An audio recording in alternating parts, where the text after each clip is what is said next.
I'm Jane Farnham from Great British Speakers, and I'm here today chatting to the amazing Aaron Calvert. Now, as a quick way of introduction, Aaron is pretty much unique in that he can provide stunning interactive live shows and, being a qualified doctor, integrate your key messages with what you might consider to be more conventional keynote speaking. So, first of all, Aaron, thank you for joining us. Thanks for having me. Well, tell me a little bit about your earlier life and background. Yeah, well, I guess a varied background certainly kind of sums up my past for sure. So, I was born and raised in Manchester. Obviously got that northwestern tang, but not really as much anymore. My voice has sort of softened through the years of living in Nottingham and London and New York for periods of time, and of course being on the stage. A lot of Southerners like to hear that sort of softer northern voice, so that they don't feel like they're going to get mugged when they come onto the stage, or certainly that's sometimes how you may feel with a strong northern accent. But I kind of have a really varied past. So I started performing when I was about 8 years old. I was really into magic at the time, which was, that sort of sense of wonder and everything that goes with that as an 8-year-old, of being able to vanish a coin and all those classic tricks. For me, it was never about like the trick, or it was never about kind of really like knowing a secret that no one else knew. It was about sharing this amazing sense of wonder that happens when you show someone magic and you experience something you can't explain. But I think I kind of became a little bit disgruntled with it, in that I knew the secret, and so therefore it was a little bit more boring, if that makes sense to me. So when I was about 12, 13, that kind of took a sidestep, and at the time I was at a grammar school, and I've always been great with people. I've always been very personable. I've always been very confident, naturally kind of assumed sort of leadership positions, so would lead the classes, would lead sort of everything around there, and it was always good fun. And I was also very academic, and I found a love of learning. I found a love of academia really at Urmston Grammar. And from there, the logical choice at a grammar school for us was, if you were smart and you did like people and you did well in science, you became a doctor.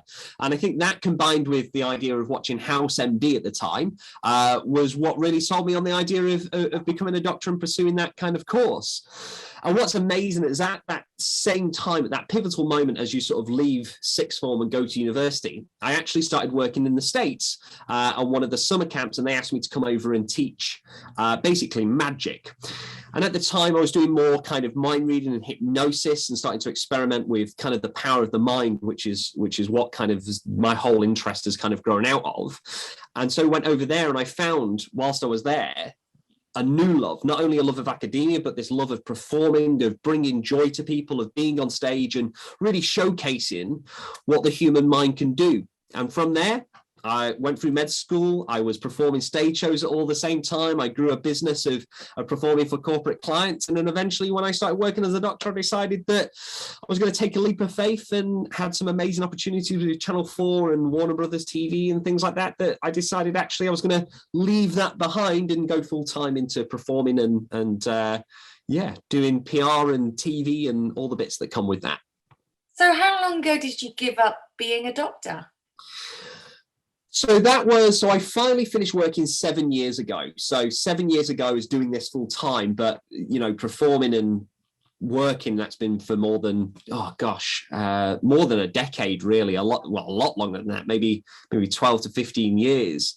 And that's kind of, that's built around, and it's been taken on different angles. It was theatre shows and corporate events, and then more speaking and training that's kind of come out of there as well. And it's been great. I mean, the problem was, what I had in the end was kind of two full-time jobs. There was a doctor, and there was performing these events and shows and consulting for TV and all of the elements that come in there. And it just didn't really gel together. If someone comes in with a heart attack at 5 p.m. on a Friday night and I needed to be on stage at 7, it wasn't like, oh, sorry, can you just hold that? I'm just going to go and jump on stage. I'll be back about sort of 9:30. It just didn't really work together. So do you miss it? I certainly miss the stories. I think, you work in the industry, there's always funny stories that come out of it. And like, I that's what I miss. I miss the people, I miss the stories, I miss the camaraderie. Sometimes as a performer, it can be very isolated, actually.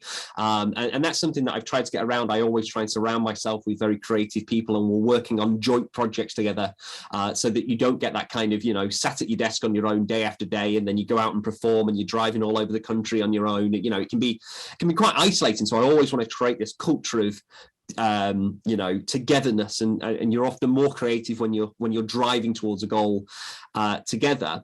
But yeah, I mean, I still do clinical hypnotherapy, so I still get that kind of aspect of helping and supporting people, which is why I went into medicine in the first place. So yeah, I don't necessarily miss the whole job and not having no leave and working many night shifts, but yeah, I certainly miss the people and the stories.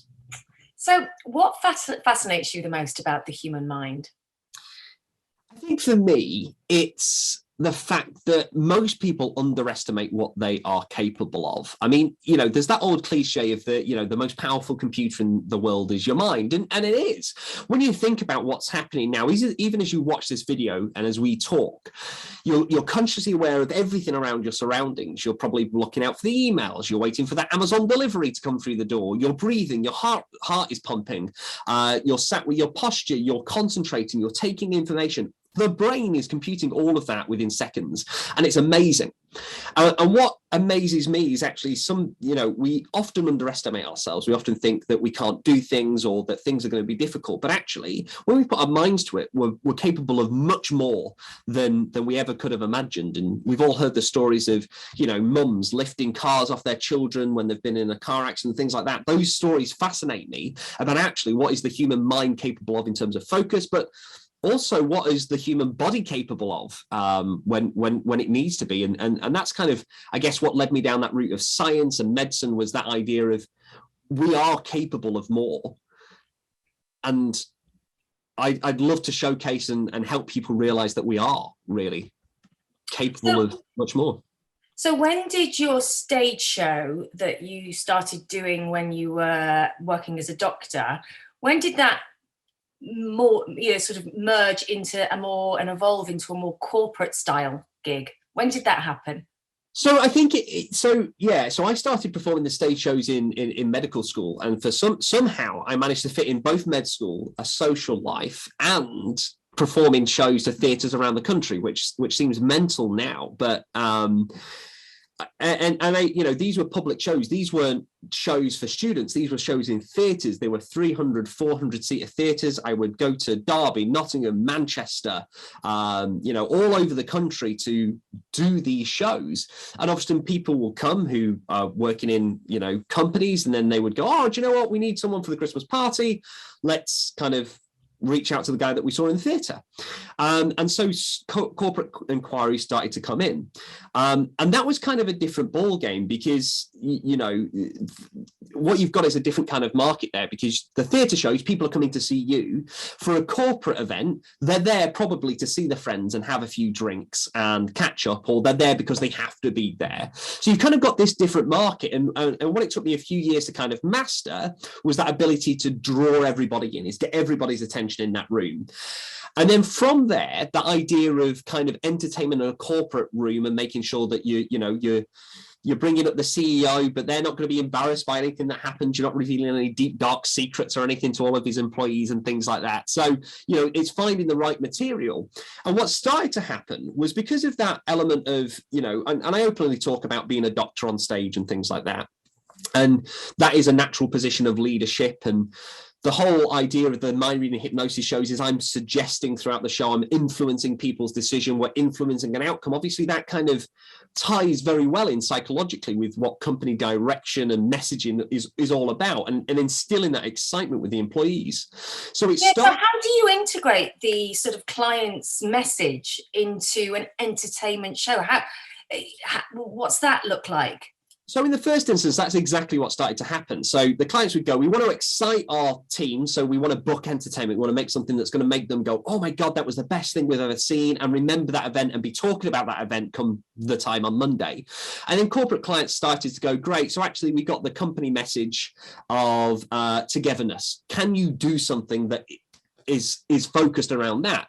And then we create one act in the show that's all about togetherness. So it might be getting 5 people up on stage that all make different decisions that all seem completely independent, but actually results in one outcome. And it's about how we can work together as a team.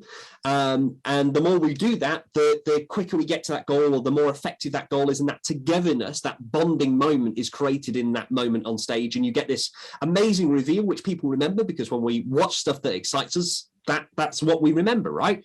And then that sort of started to transform to not being part of the entertainment, but then clients starting to go, we've actually got a message, but can you deliver it in an engaging way that isn't classical speaking, which is, the 90 PowerPoint presentations they're going to watch with Joe Blogs. That's my PowerPoint. As you'll see on the financial results from this year, that we've done very well again. Like that, people don't want that, but no. They are essential sometimes to the day's events. So, but it sounds like what you do, Aaron, is much more interactive. So you're getting involved and getting into the crowd and getting some of them up and just making it feel very fun and natural and engaging.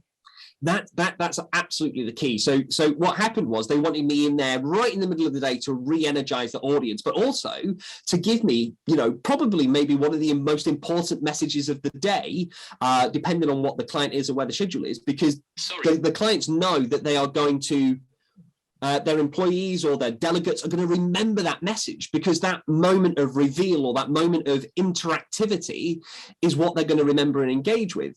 So I started to structure things that were more appropriate for clients' needs. So, we had a client who wanted to look at how they could form better trusting relationships with clients from the get-go. So I created this idea of using all of my skills in psychology and understanding, and when I go out on stage, I need to make a good first impression to 1,500 people, 2,000 people, 300 people, whatever it may be for the audience, so they trust me immediately and get on board with the show. So how does that translate when we talk about clients? How can you make the perfect impression so that your clients instantly trust you, they believe you, they want to do business with you, they like you, which is important as well. And I don't mean that they want to go to the pub with you and have a drink on a Friday night. I mean, they want to do business with you. And all of that psychology is what I use on stage. It's what I use in sales. Obviously, I'm a salesman promoting myself as the product. And so it's translating that to an audience whereby they can do things that aren't underhanded. It's just looking at psychological approaches and training them to make the greatest first impression, and wrapping all of that in a state of where I can bring up somebody and pick their pocket. And what I'm demonstrating is that there's this trust between us that's allowed me to get into your personal space and literally take the watch off your wrist or the phone out your pocket. And that's what's fascinating. People see it and react, and they're like, oh my God, how's that happen? But it's because that rapport is instantly there that's allowed me to do it. Now, translate that into a business world. We're not talking about picking pockets, obviously. What we're talking about is making relationships where the person trusts you absolutely, which is a great place to be with clients. And that's kind of evolved over the years with client requests coming in, and some of those have become more talks that I've got sort of pre-prepared, and some of them are bespoke, where a client goes, we want to do something that's all around learning. Yeah, let's explain that process a little bit, because for those who maybe are thinking about booking a speaker right now and watching this, just to let you know that we will obviously you will make contact with us. We will provide suggestions based on your brief. And then obviously, once a speaker is chosen, we get on a briefing call with the speaker. So in this case, with Aaron and myself and the client, and we really work on what the message is, how it should be delivered. So, what I'm saying, I suppose, is that the client has full control throughout the process to ensure that the message is that you deliver is the right one to suit that particular event. And we've had experience of that, haven't we? Yeah, 100%. So, there are talks that I do, so the psychology of body language, a mindful talk, the suggestion of sales, how you can use suggestion to help improve sales and results. But obviously there are more bespoke ones where a client may go, great, we want to talk to our audience that's all focused on learning. How can we help leaders? How can we help managers? How can we help senior leadership teams and inspire their teams to drive learning, to excite them into learning. And so, it starts with how long is it going to be? 30 minutes, 45 minutes? Great. What is the focus? Well, it's on inspiring people on how to learn. So that for me breaks down as, well, first of all, I'm going to talk about how we learn. So let's understand exactly how as human beings we learn. How does that translate to then actually putting that into action? So what does that mean? If we can get people to learn, what can they do with that? And lastly, how do we excite people and make them learn? So we've got kind of a 3-flow structure. And then part of that is the sort of science and the psychology and the behavioral aspects that will go into that in sort of a presentation. But that presentation is wrapped into a demonstration.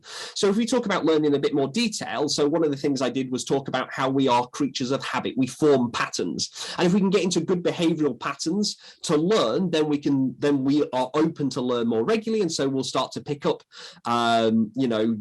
doing those learning exercises more regularly. So I talk about patterns and how we become predictable in that, and demonstrated how I can bring someone up and have them make random decisions, but all of those decisions are already predicted. I knew what they do because people fall into patterns. And when we talk about that, we then extrapolate that in actually what does that mean in the workplace and learning, and how can we get people to adopt new healthy behaviors within the workplace that is constructive to building on the company, expanding, growth, learning, any of those outcomes that kind of go in.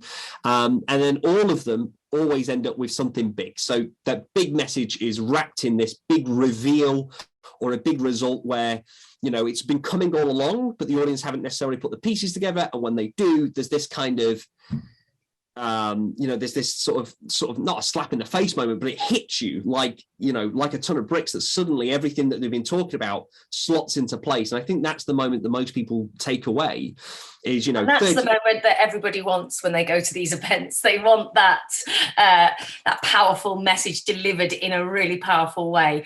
So what excites you the most about speaking and performing finally? So I think it's twofold. So first of all, I genuinely, I enjoy learning. I am a massive advocate. I think, we should constantly challenge ourselves. We should constantly be learning. That's why I love performing, because particularly with the mind reading hypnosis, I'm bringing people up on stage. I have no idea how they're going to react. I don't necessarily know what kind of tells they're going to give me or anything like that. So I'm learning about them in real time. And that's what I love, is that different approach, because it constantly challenges myself. And so I love, from a performing aspect, is delivering this state of wonder that almost takes you back to kind of like a childhood sense of wonder that we sometimes lose as adults. And suddenly this moment where everything falls into place, and they know, they're going to remember that. They're going to tell this story to their friends. They're going to tell this story to their work colleagues. They're going to tell this story in 10 years' time when they go, oh, do you remember that guy that the number at the end was the date? And oh my, what was, wow. Like they almost struggle to explain it because it feels like that. But from the talking aspect, because I love learning, I love passing on those messages. And it's great to hear from clients or hear from attendees when they message me and go, I've just done that thing that we talked about. So, if you put it into perspective, like making the relationships, I've literally just met a client. I put everything into action that you said on stage. And honestly, the client's eating out the palm of my hand, which is great. That's where you want them to be. And seeing people put into place and put into action the things I'm teaching or talking about or training, and hearing how it might, this is a bold statement, but transform the workplace, particularly when you're working with senior leaders on culture, for instance, how it has shifted and it's had an impact, and it extends beyond any element of entertainment. It extends beyond the 30-minute talk. It's actually had impact. That's what really excites me. Seeing some real tangible results as well. Well, Aaron, it's been absolutely brilliant chatting to you today. Thank you so much for joining us. Thanks for having me on. Oh, no, you're welcome. Now, if you'd like a really interactive, entertaining, but powerful speech, then do contact us if you'd like to book Aaron. Simply contact myself or Steve at Great British Speakers on 01753 439 289, or you can always email bookings@greatbritishtalent.com. Thanks for joining us.